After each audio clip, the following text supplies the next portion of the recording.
அன்பான கர்த்தருடைய தேவச்சனமே, உங்கள் வாழ்க்கையிலே மனுஷர்கள் பேசும் வார்த்தையெல்லாம் அது வீண். உங்களுடைய மனம் உடைக்கப்பட்டு உங்கள் தேவைகளெல்லாம் கர்த்தர் சந்திப்பார். ஆண்டவர் ஒரு வாக்கு கொடுத்தார்னா அந்த வாக்கை தேவன் நிறைவேற்றி வைக்கணும்னு செய்யணும், காத்திருக்கணும். ஆபிரகாம் கர்த்தர் சொன்னார், நான் சொல்லும் தேசத்துக்கு கீழ்ப்படிந்தால் உன் சந்ததி என்ன பண்ணுவேன், பெருக பண்ணுவேன்னு சொன்னார்.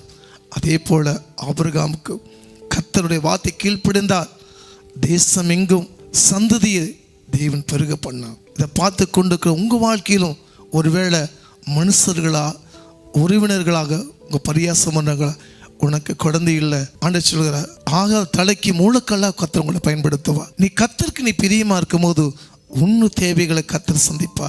நீ விண்ணப்பம் செய்யும் போது ஆண்டவர் அந்த விண்ணப்பத்துக்கு பதில் கர்த்தர் கொடுப்பா. தொடர்ந்து உனக்கு ஏமாற்ற தொடங்கிறதா, எப்படி ஆபிரகாம் வாழ்க்கையில் கர்த்தருக்கு உயிர்வு தந்தவரோ அதே போல உங்களுக்கு அவசியம் வளவராப்பா.